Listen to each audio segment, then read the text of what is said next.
with your permission. Yesterday, delegates concluded robust commissions on the state of the National Democratic Revolution, the balance of forces, and the 70th anniversary of the Freedom Charter. There was a clear message yesterday that the Freedom Charter remains the compass of the ANC, guiding organizational renewal, economic transformation, ethical leadership, and the pursuit of a united, non-racial, non-sexist, democratic, and prosperous South Africa. Delegates reaffirmed that the ANC must continue to lead society with clarity, integrity, and courage, especially in a geopolitical environment and domestic environment marked by contestation of progressive values. What is the significance of today, colleagues? Today marks the core business of the National General Council, the full midterm review program and implementation across the movement as well as the state. We have a total of 17 commissions that are currently sitting that will interrogate the midterm review and the midterm report. Each of these thematic pillars around which the 17 commissions have gathered are central to the renewal program and the repositioning of the ANC as the only organization with the historical legitimacy, policy depth, and societal reach to transform lives and livelihoods. So the review is not a compliance exercise. It is a strategic self-correction platform ensuring that the movement remains on course towards the objectives set out in the Freedom Charter as well as in our strategy and tactics. I do need to emphasize that these commissions that are sitting this morning, all of that work is tied to the renewal message, the renewal program, addressing the existential threat that we face as the organization, and the message that says we must renew or perish. That is the core message that we wish to underscore as we address you this morning to give you an update, a recap from yesterday, as well as the looks ahead for today. So just to give you a sense, colleagues, these commissions include organization building and renewal, national dialogue and sectoral work, reconnecting with communities, workers, traditional leaders, young people, women, business, and the civil society. We also have another commission looking at monitoring, evaluation, and accountability, making sure that we also monitor the performance of our deployees. The elections campaign is another one.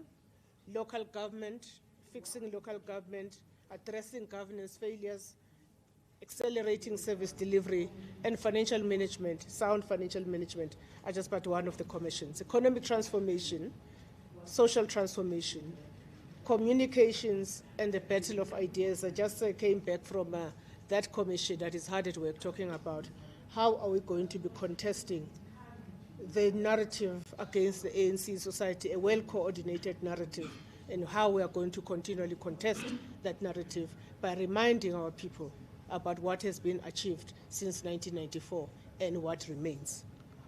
Peace and security, international relations, integrity, ethics, and discipline, very important. Finance and sustainability. All of these are interconnected and they reflect a comprehensive renewal program. So I just thought that that is where we want to leave it at by way of apprising yourselves, colleagues in the media, what is happening today. We continue with the running order of sit-downs, interviews, and on request, as it has happened in the past 2 days, apart from this. And of course, I also would like to announce that at 1 o'clock, we will then have a comprehensive briefing led by the Secretary General to walk you through the entirety of what has happened in the past 2 days that is linked to mainly the midterm report.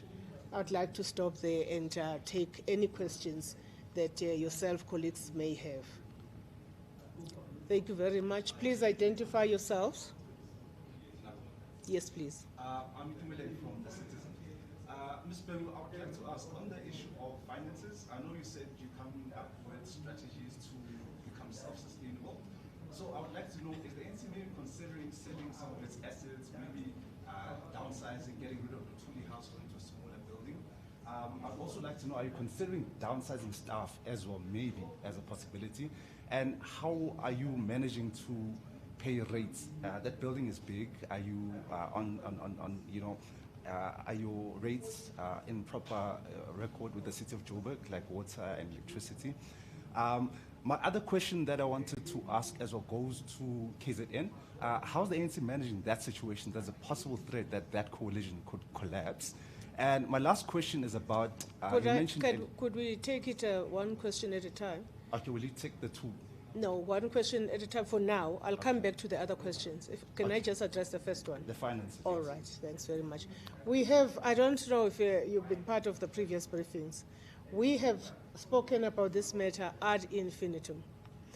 And we are not going to come and say that we are going to sell off our assets. We are not at that stage. We are not in that at that level of instability.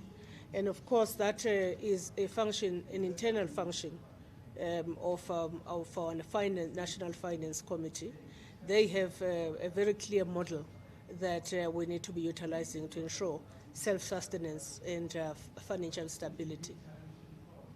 But all of the things that you are mentioning are not under any consideration. We are in good standing with the municipality. We are in good standing with all the compliance and independent assurance institutions. We are in compliance with the taxmen. That should be sufficient for the purposes of this response. Shall we go to the next one?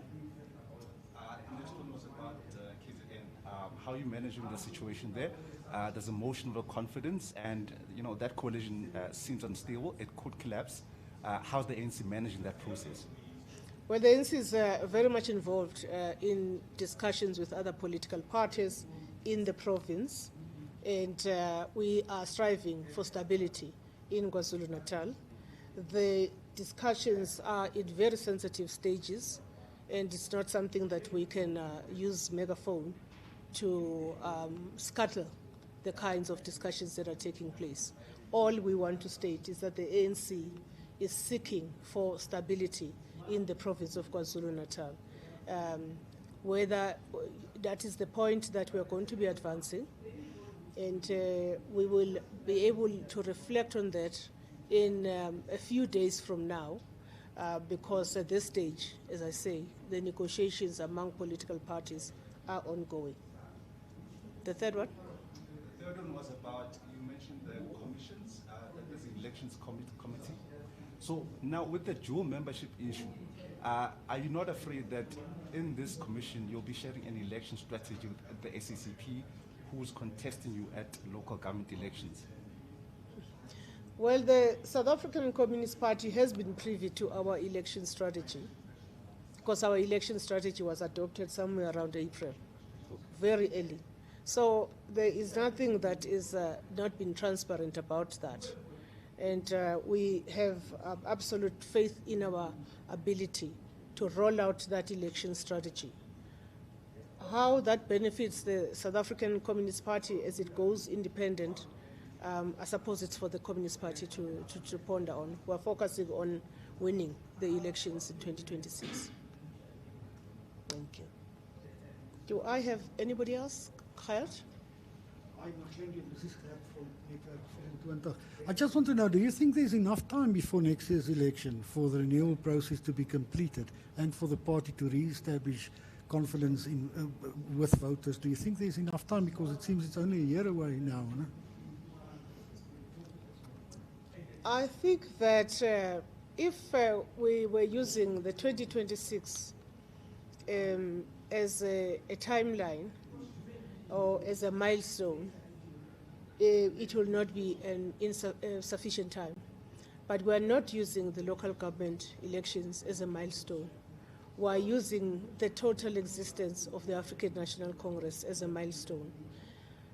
Remember, the renewal of the African National Congress cannot be accomplished in a year or 2 or 3. It's a continuum. And that is basically the way we're approaching it. Of course, there are certain things that we would want to do before the elections, such as the work we're doing around local government, which is starting to yield a number of positive results. Hopefully, we will be able to give you a rundown of what is being done to fix municipalities across provinces and to deal with cases where there's wayward behavior. So those are some of the things that we are looking at. And indeed, we're really just focusing on fixing local government, not because there's a local government election, because it is the right thing to do. It's something that have got to be done, should have been done anyway. I am looking for other colleagues. I don't see anyone. I take it that we are all okay, and I look forward to hosting you at 1 o'clock when the Secretary General comes through. Media requests have got to be channeled through those people that have been shared on the WhatsApp groups, those that are dealing with radio, those that are dealing with print, and those that are dealing with television. Thank you very much, colleagues. Stay adjourned.